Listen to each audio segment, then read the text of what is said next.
इनकलाब जिंदाबाद जिंदाबाद जिंदाबाद। इनकलाब जिंदाबाद।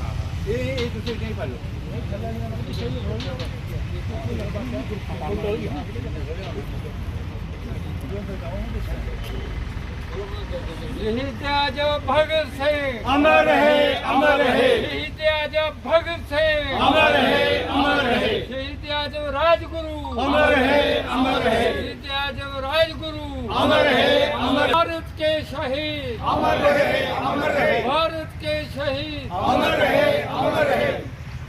जय भारत माता की जय। इंक रविंद्र जी आप फोन ले लो और देवा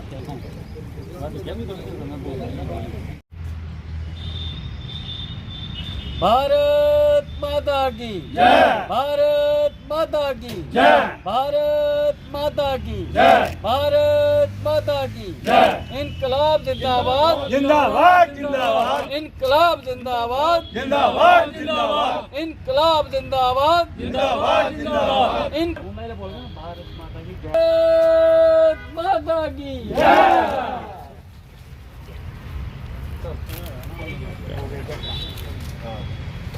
जिंदाबाद जिंदाबाद जिंदाबाद जिंदाबाद जिंदाबाद इनकलाब जिंदाबाद जिंदाबाद जिंदाबाद इनकलाब जिंदाबाद जिंदाबाद जिंदाबाद जिंदाबाद। भारत भारत माता की जय। सभी लोग जानते हैं कि आज त्रिमूर्ति बलिदान दिवस है।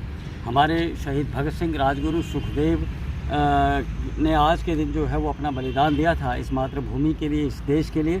और शहीद देशभक्त यादगार समिति की ओर से हम लोग लगभग पिछले 25-26 साल से लगातार ये प्रयास करते आ रहे हैं। और आज हमें खुशी है कि हमारे साथ साथ हमारे पूरे एक्स सर्विसमैन जो है वो वेलफेयर एसोसिएशन के लोग हैं, उन्होंने भी शमूलियत की है। तो इसका मुख्य मकसद यही रहता है शहीदों को याद करने का। जिस प्रकार से कहते हैं ना कि शहीदों की चिताओं पर लगेंगे हर बरस मेले, वतन पर मिटने वालों का यही बाकी निशान होगा। तो जब हमने इसकी शुरुआत की तो आपने देखा होगा कि यहाँ पार्क में बहुत से असामाजिक तत्व थे, वो मूर्तियों को कभी तोड़ते थे, नुकसान पहुँचाते थे। तो हमने एक शुरुआत की और एक प्लेटफॉर्म के तहत इन मूर्तियों का संरक्षण किया। उसके बाद आज देखें आप, बहुत बढ़िया चीज़ बन गई है। मुख्य मकसद ये रहता है शहीदों को याद करने का कि जिस प्रकार से सभी लोग जानते हैं कि 1907 में पैदा हुए भगत सिंह ने 1931 में बलिदान दे दिया। कहने का मतलब ये है कि मात्र 23 साल की उम्र में, जिस उम्र में नौजवानों के हज़ारों ख्वाब हो सकते हैं, अलग अलग तरीके के ख्वाब हो सकते हैं, लेकिन उन्होंने देश के लिए जो है वो लड़ने की सोची, देश की आज़ादी के लिए लड़ने की सोची। एक बहुत बड़ी सोच है। तो इस प्रकार से हम खास करके नौजवान पीढ़ी को भी ये मैसेज देना चाहते हैं कि जिन हज़ारों लाखों वीरों ने इस देश के लिए, इस मातृभूमि के लिए शहादत दी है, कुर्बानी दी है, शहीदी दी है, हम उन्हें याद करें, उनकी जीवनी पढ़ें और उनके जो काम अधूरे रहे हैं उनको पूरा करने का प्रयास करें। और जो कोई भी इस भारत पर, इस मातृभूमि पर टेढ़ी नज़र करके जो है वो देखता है, उसको भी जो है मुंह तोड़ जवाब देने का जो है वो प्रयास करें। उसके लिए हम लोग ये चाहे वो शहीद भगत सिंह हो, राजगुरु हो, सुखदेव हो, सुभाष चंद्र बोस हो, जब कोई भी शहीद हुआ हो, उसको याद करने का एक छोटा सा प्रयास करते हैं। और आज सभी ने उसी तरीके से आज उनको याद किया है, नमन किया है और श्रद्धांजलि अर्पित की। हम सब जो हैं त्रिमूर्ति को श्रद्धांजलि देते हैं। तो अगर इनकी जीवनी पर चला जाए तो इनकी जब फांसी एक दिन पहले हो गई, उसके बाद इनके शवों के साथ बर्बरता की गई, अध जली लाशों को दरिया में बहा दिया गया। तो एक नरम दल था, एक गर्म दल था। गर्म दल के शहीदों को अभी तक मान्यता जो है ना सरकार देती है ना किसी ने दी है। जैसे कि अशफाकुल्ला खान, फिर बिस्मिल्लाह खान, उधम सिंह और कई ऐसे नेता शहीद हुए हैं जिनको अभी तक देश ने कोई मान्यता या कोई इम्पोर्टेंस नहीं दी है। तो मैं गवर्नमेंट से यही प्रार्थना करता हूँ कि मेहरबानी करके इन शहीदों को रिकॉग्नाइज़ किया जाए और इनकी स्मृति में जो है चौक जो है, जैसे कठुआ में भगत सिंह चौक पार्लियामेंट अम्बेडकर ब्रिज के पास है, वहाँ पर इनकी मूर्ति लगाई जाए। और लड़कों को, बच्चों को मैं ये कहता हूँ इनकी जीवनी पढ़िए और जो ड्रग्स वगैरह हैं इनको छोड़कर देशभक्ति की तरफ जो है अपना कदम जो है वो आगे बढ़ाएं। धन्यवाद। देव ये हमारे 23 मार्च 1931 में शहीद हुए। जो बुद्धिजीवी वर्ग है वो तो समझता है कि शहीद नहीं हुए थे, इनको जो ब्रिटिश साम्राज्य था उसने इनकी हत्या की थी। हत्या उनकी नहीं की थी, उनकी सोच को की थी, क्योंकि समाज के अंदर मानव जाति के लिए दो ही विचार सामने करने पड़ते हैं। सही विचार भी हैं इस मानव जाति के लिए, मानव जाति के लिए दूसरे विचार भी हैं जो संकट पैदा करते हैं। तो आज का जो पूरे दुनिया में इनकी आज तुलना हो रही है कि भगत सिंह की छोटी सी उम्र में इतने विचारधारा कैसे विकसित हो गई। छोटी सी उम्र, जैसे हमारे पठानी साहब ने कहा कि एक ख्वाबों की दुनिया होती है जवानी में, लेकिन उन्होंने चिंतन किया मानव जाति के लिए। उनकी हर बात जो है एक विचारणीय है, उस पर रिसर्च हो रही है, खोज हो रही है कि 23 साल की उम्र के अंदर इतनी मेच्योरिटी कैसे आई। वो एक थाट है इस वक्त भगत सिंह। पूरे विश्व में एक विचारधारा है, दृष्टिकोण है, समझने के लिए, विचारने के लिए। क्या हम हर युग में इन बंदूकों वाली जो युद्ध है चलते रहेगा? हम मानव कदम बनाएंगे।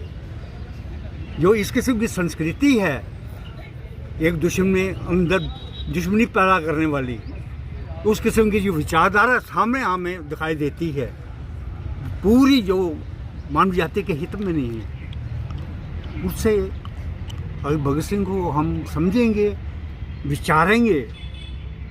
ये नहीं कि भगत सिंह ने फांसी लगा दी तो हम भावुक होके उसका शहीद जन्मदिन मना रहे हैं। नहीं, इसका उद्देश्य है, एक दृष्टिकोण, नजरिया है समझने विचारने का इस मानव जाति के हित में।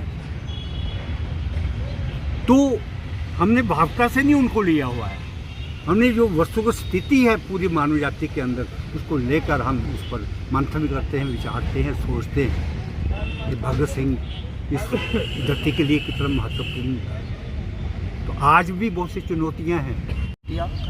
Vice chairman exserviceman welfare association Kathua.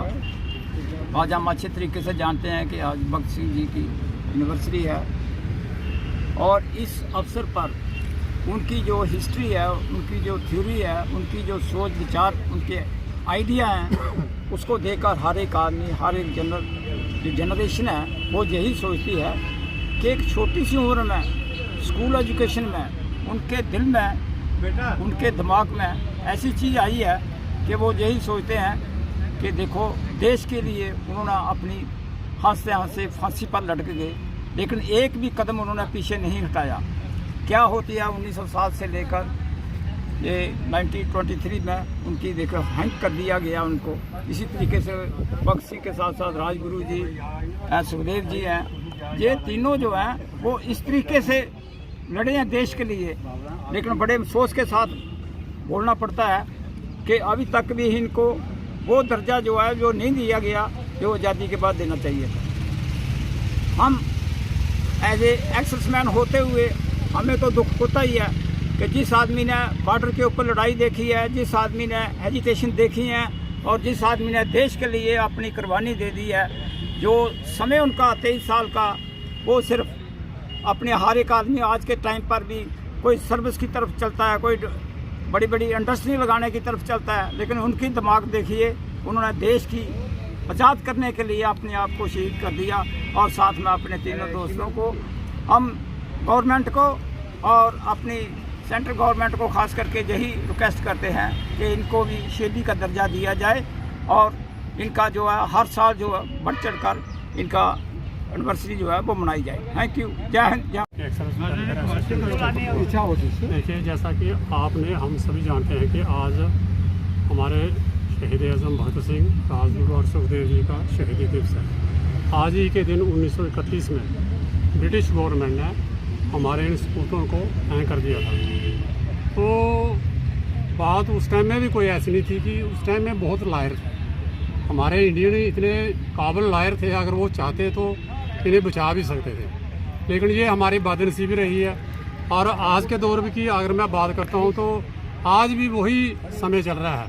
आज हम आज़ाद तो हो गए हैं, लेकिन उसी तरीके के हालात बने हुए हैं। अभी आपने देखा होगा कि 13 और 14 तारीख को किस तरीके से एक कर्नल जो ऑन ड्यूटी पे था और उसको किस तरीके से बर्बरता के साथ मतलब कि पंजाब पुलिस के जो 4 इंस्पेक्टर थे और 8 उनके साथ जवान थे और किस तरीके से उनको पीटा। तो कहने का मतलब है कि इनजस्टिस नहीं है कहीं भी। उन बच्चों ने उन्होंने 20-21 साल में अगर देश के लिए कुर्बानी दी, तो आज के दिन आज़ादी के बाद अगर पूरे देश को अगर कोई बचा रहा है, अगर हम चैन की नींद सोते हैं तो किसकी वजह से? आर्मी की वजह से। ये जो हमारी डिफेंस फोर्सेस है, जितने भी आर्मी, नेवी और एयरफोर्स है, उसी की वजह से हम आज सो रहे हैं। तो हमारा आज के दिन यही एक संदेश है कि ये जो आदमी शहीदी जो देता है, अपनी जान का बलिदान दे देता है, उसको इतना हल्के में नहीं गवर्नमेंट ने लेना चाहिए, उसे पूरा मान सम्मान देना चाहिए। आज तक इन लोगों को जितना सम्मान मिलना चाहिए था वो नहीं मिला। तो हमारी यही गवर्नमेंट से दरख्वास्त रहेगी, प्रार्थना रहेगी, सबमिशन रहेगी कि इनको हर साल जिस तरीके से हम जो लोग मनाते हैं इनको, इसी तरीके से गवर्नमेंट की तरफ से जो है इनका शहीदी दिवस का जो है वो मनाना चाहिए। इसी के साथ मैं आपका मीडिया वालों का बहुत बहुत धन्यवाद करता हूँ। जय हिंद, जय भारत। हम सब जानते हैं, हम जितने भी यहाँ खड़े हैं अपने दिल से एक प्रश्न पूछें, चाहे हमारी जितनी मर्जी उम्र हो गई, हम कभी मरना नहीं चाहते। ये जानते हुए कि मरना है, कोई भी यहाँ जितने भी हम खड़े हैं या जो सुन रहे हैं, जो दिल से ये नहीं कह सकते कि मैंने नहीं मरना है। सब जानते हैं कि हमने मरना है, लेकिन इसके बावजूद इस देह को बचाने की कोशिश सब करते हैं। लेकिन धन्य है ये महापुरुष जिनको आज हम याद कर रहे हैं। उन्होंने अपनी कुर्बानी किस लिए दे दी? अपनी जान दे दी, अपना जीवन ख़त्म कर दिया। किसके लिए? कि मातृभूमि को आज़ाद करके दिखाए। उन्होंने जो अपना इतिहास छोड़ दिया है, वो जब तक दुनिया रहेगी, जब तक भारतवर्ष में दुनिया रहेगी, भारतवर्ष एक भी भारतवासी वो उन्हें भूल नहीं सकेगा, हम भूल भी नहीं सकते। अब हमारा कर्तव्य क्या है? जिला कठुआ। देखिए, आज उन शहीदों का मैं कहता हूँ हम नमन करने के लिए आए हैं। हमारे आदरणीय माननीय एडवोकेट साहब ने बड़ी विस्तारता के साथ बताया है कि हमें क्या करना चाहिए, व्हाट टू डू। उन्होंने 23 साल की उम्र में व्यक्ति को जो पता नहीं होता, कुछ पता नहीं होता, उसकी भावनाएं और होती हैं, परंतु इन वीरों ने, इन सपूतों ने देश हित के लिए उनका एक ही भाव था कि माँ भारती के अंचल को कोई हाथ ना लगा पाए और आज़ादी कैसे मिले। जान कहते हैं पशु पक्षी भी नहीं मरना चाहते, जैसे माननीय भूषण साहब ने बताया है, वो भी नहीं मरना चाहते। लेकिन व्यक्ति एक ऐसा, मानव एक ऐसी चीज़ है जिसको मरने का पता होता है, उनको मौत का पता नहीं होता, परंतु हमें मौत का पता है कि हमें मरना है।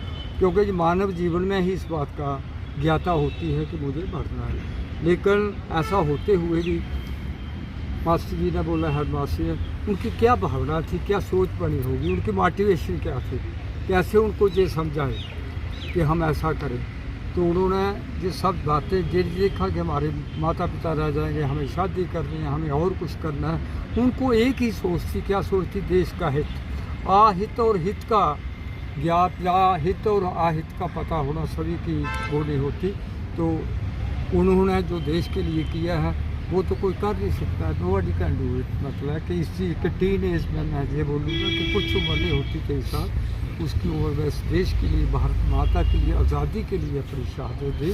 हम सभी एक्सेस मैन और बाकी सभी जहाँ पर हर साल इस दिन को बड़ी आते हैं, उनको नमन करते हैं, सैल्यूट करते हैं that we are going to do it. तो मेरी आप लोगों से माध्यम से एक विनती रहेगी, जहाँ जहाँ भी हमारी एक आवाज़ जाती है कि ये सिर्फ ये थोड़े से लोगों का काम नहीं है। मैं कहता हूँ इस जगह के ऊपर इस दिन जब कि हम आते हैं, कम से कम भी 200-400 आदमी होना चाहिए। बच्चों को एक प्रेरणा मिलनी चाहिए कि देश के लिए जो करते हैं वो ही जीते हैं।